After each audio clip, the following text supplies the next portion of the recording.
ये कहानी अलादीन नाम के एक राजा के ऊपर आधारित है जो दिमाग से पूरी तरह पैदल होता है। अब पूरी तरह बेवकूफ होने की वजह से वो अपने देश में क्या क्या कारनामे करता है, ये हम आज की इस एक्सप्लेनेशन में देखने वाले हैं। आज मैं जिस फिल्म को एक्सप्लेन करने वाला हूँ उसका नाम है द डिक्टेटर और ये फिल्म 2012 में रिलीज हुई थी। मूवी की शुरुआत में हमें एक काल्पनिक देश वाडिया दिखाया जाता है। वाडिया में एक बच्चे का जन्म होता है जिसका नाम अलादीन रखा जाता है। अलादीन के जन्म के बाद से ही उसकी माँ को मार दिया जाता है और इसके कुछ सालों बाद ही उसके बाप की भी हत्या कर दी जाती है और अब सिर्फ 7 साल की उम्र में अलादीन वाडिया का राजा बन जाता है।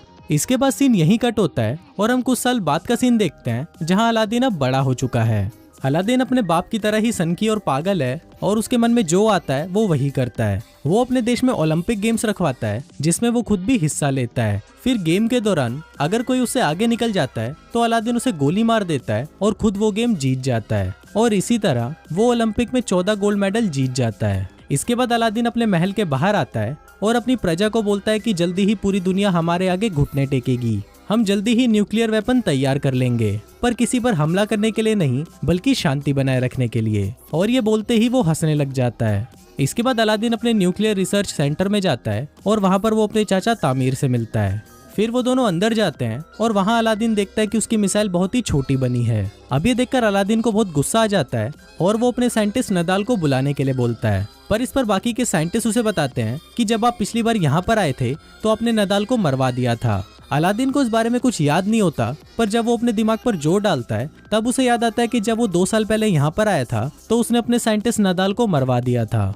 अब फिल्म वापस प्रेजेंट में आती है और एक साइंटिस्ट अलादीन को बोलता है कि शायद आप ये बात भूल गए थे, पर इस पर अलादीन हंसते हुए उसे बोलता है कि मैं भूला नहीं था और फिर वो उस साइंटिस्ट को भी मरवा देता है। इसके बाद अलादीन वापस अपने महल में आ जाता है जहाँ पर उसकी सिक्योरिटी में सिर्फ लड़कियां होती हैं। दरअसल अलादीन अपनी सिक्योरिटी के लिए सिर्फ लड़कियां ही रखता है ताकि बाद में वो उन्हें बचा सके। फिर जब अलादीन अपनी कार से बाहर निकलता है तभी वहाँ एक आदमी आकर उसे गोली मार देता है, पर बाद में हमें पता चलता है कि ये आदमी अलादीन नहीं बल्कि उसका डुप्लीकेट था। दरअसल अलादीन हमेशा ही अपने साथ एक डुप्लीकेट रखता है ताकि जब भी उस पर हमला हो तो हमेशा उसका डुप्लीकेट ही मारा जाए। अलादीन दिमाग से इतना चूतिया होता है कि वो अपनी डुप्लीकेट की लाश को उठने के लिए बोलता है और फिर जब वो लाश नहीं उठती तो अलादीन अपने अंकल को इशारा करता है कि इसे भी मरवा दो। फिर अलादीन के वहां से जाते ही उसके चाचा तामीर किसी को फोन करते हैं और उसे बोलते हैं कि अलादीन इस बार भी बच गया और अब हमें उसके जैसे दिखने वाले किसी और को ढूंढना होगा जो हमारा काम कर सके। अब ये देखकर हम व्यूवर्स को पता चल जाता है कि अलादीन को उसके चाचा तामीर ही मरवाना चाहते हैं ताकि वाडिया की पूरी सत्ता उनके हाथों में आ सके।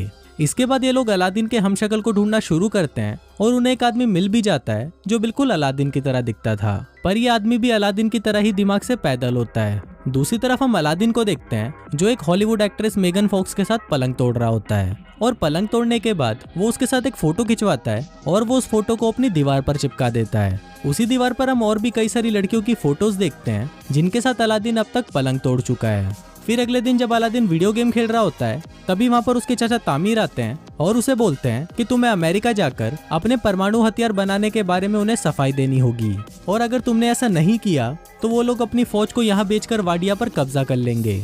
अब ये सुनकर अलादीन डिसाइड करता है कि वो अमेरिका जाएगा। फिर अलादीन अमेरिका आ जाता है और अमेरिका के लोग सड़कों पर उसके खिलाफ नारे लगाते हैं। दरअसल अमेरिका के लोग चाहते थे कि वाडिया में डेमोक्रेसी हो और कोई भी बेवकूफ और पागल राजा उन पर अत्याचार ना करे। इसके बाद अलादीन अपने सिक्योरिटी हेड से मिलता है जिसका नाम क्लेटन होता है और वो अलादीन को बिल्कुल भी पसंद नहीं करता था। फिर जब रात को अलादीन अपने होटल में सो रहा होता है तभी वहाँ पर क्लेटन आता है और वो उसको किडनैप कर लेता है। वो उसे एक टॉर्चर रूम में लेके जाता है और वहाँ पर वो अलादीन को अपने हथियार दिखाता है जिससे वो उसे टॉर्चर करने वाला है, पर अलादीन उसके हथियारों का मजाक उड़ाने लगता है जिससे गुस्सा होकर क्लेटन उसकी दाढ़ी काट देता है। फिर वो उसकी दाढ़ी को जला देता है पर दाढ़ी पर लगी आग से वो खुद भी जल जाता है।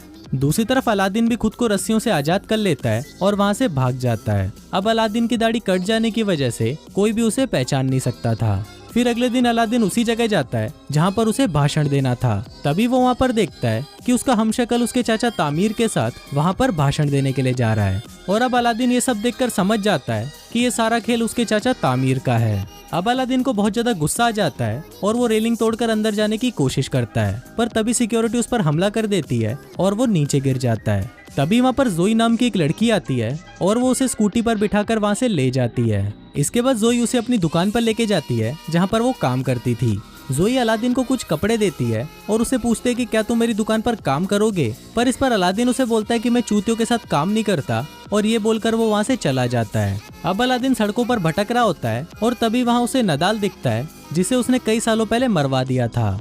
अलादीन नदाल को जिंदा देखकर हैरान हो जाता है और वो उसका पीछा करने लगता है। पीछा करते हुए अलादीन एक बार में पहुंच जाता है जहां पर सिर्फ वही लोग आते थे जो अलादीन से नफरत करते थे। तभी वहां पर काम करने वाला एक आदमी अलादीन को पहचान लेता है और वो सभी को बता देता है कि ये अलादीन है। दरअसल उस बार में जितने भी लोग थे उन सभी को अलादीन ने मरवा दिया था, पर उनमें से कोई भी मरा नहीं था और वो सब भागकर अमेरिका आ गए थे। इसके बाद वो सभी अलादीन को पकड़ लेते हैं और उसे मारने की कोशिश करते हैं। वो अलादीन को टपकाने ही वाले होते हैं कि तभी वहाँ पर नदाल आ जाता है और उन सभी को बोलता है कि ये मेरा कजन है। दरअसल यहाँ पर नदाल ने अलादीन को पहचान लिया था। इसके बाद नदाल उससे पूछता है कि तुम यहाँ पर क्या कर रहे हो, तो अलादीन उसे बताता है कि उसके चाचा तामिर ने उसे धोखा दिया और वो वाडिया पर कब्जा करना चाहते हैं। फिर अलादीन नदाल को बोलता है कि तुम्हें मेरी हेल्प करनी होगी, जिस पर नदाल मान तो जाता है, पर वो उसे बोलता है कि मुझे मेरी नौकरी वापस चाहिए, जिस पर अलादीन भी मान जाता है। फिर अगले दिन अलादीन और नदाल उस होटल के पास जाते हैं जहाँ पर अलादीन का हमशक्ल रहता है। तभी वहाँ पर अलादीन जोई को देखता है और उससे छुपने लगता है।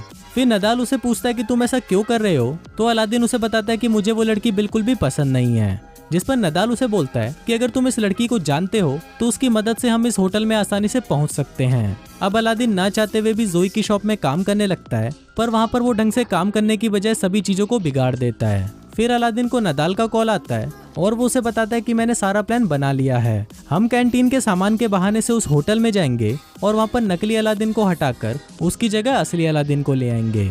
अब अलादीन को ये प्लान अच्छा लगता है और इसके साथ साथ उसे धीरे धीरे जोई भी पसंद आने लगती है, जिसकी वजह से अब वो शॉप में अच्छे से काम करने लग जाता है और वो उसकी शॉप का पूरा नक्शा ही बदल देता है। फिर एक दिन शॉप में एक औरत को लेबर पेन होने लगता है और उस समय इतना वक्त नहीं था कि उसे हॉस्पिटल ले जाया जा सके। अब अलादीन को पता नहीं होता कि डिलीवरी कैसे करवाई जाती है, पर फिर भी वो उस औरत की सक्सेसफुल डिलीवरी करवा देता है। अब ये देखकर जोई भी अलादीन से इम्प्रेस हो जाती है और उसे उससे प्यार हो जाता है। फिर जोई अलादीन को बोलती है कि वो अपनी पूरी जिंदगी उसके साथ बिताना चाहती है, पर इससे पहले अलादीन उसे बोलता है कि मैं तुम्हें कुछ बताना चाहता हूँ, और फिर वो जोई को अपनी सच्चाई बता देता है। अब सब कुछ सच जानने के बाद जोई उससे बहुत गुस्सा हो जाती है और वो उसे वहाँ से जाने के लिए बोलती है।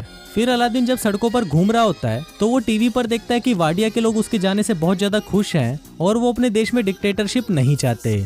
अब ये सब देखकर अलादीन को लगता है कि शायद उसे कोई भी पसंद नहीं करता, इसलिए वो डिसाइड करता है कि वो अपनी जान दे देगा। फिर वो एक पुल से कूदकर अपनी जान देने ही वाला होता है कि तभी वहाँ पर नदाल आ जाता है और उसे समझाने लगता है। अब अलादीन भी नदाल की बात को मान जाता है और वो अपने मरने का प्लान कैंसिल कर देता है। फिर अगले दिन अलादीन नदाल के साथ मिलकर बहुत ही मुश्किल से उस होटल के कमरे में चला जाता है और वहाँ पर वो नकली अलादीन को भगाकर खुद उसकी जगह ले लेता है। इसके बाद अलादीन उस मंच पर जाता है जहाँ पर आज वाडिया का नया संविधान पढ़ा जाना है। इसी दौरान अलादीन उस पेपर को फाड़ देता है जिसमें लिखा था कि वाडिया में अब डेमोक्रेसी चलेगी। फिर अलादीन ये बोलने ही वाला होता है कि वाडिया में हमेशा डिक्टेटरशिप चलेगी, पर तभी वहाँ पर जोई आ जाती है और उसको देखते ही अलादीन अपना मन बदल देता है और वो ऐलान करता है कि वाडिया में अब डिक्टेटरशिप नहीं होगी, बल्कि वहाँ पर सिर्फ डेमोक्रेसी होगी। अब ये सुनकर सभी लोग खुश हो जाते हैं, पर तभी वहाँ पर तामिर अलादीन पर गोली चला देता है। अब वो गोली अलादीन को लगने ही वाली होती है, पर तभी वहाँ पर उसका हमशक्ल आ जाता है और वो गोली उसको लग जाती है। इसके बाद अलादीन जोई को भी अपने साथ वाडिया ले जाता है और उसके साथ शादी कर लेता है। शादी के दौरान जोई उसे बताती है कि वो एक जूइश है, जिसको सुनकर अलादीन को बिल्कुल भी अच्छा नहीं लगता और वो जोई को भी मरवाने के लिए बोल देता है। और कुछ इसी तरह से ये फिल्म यहीं खत्म हो जाती है।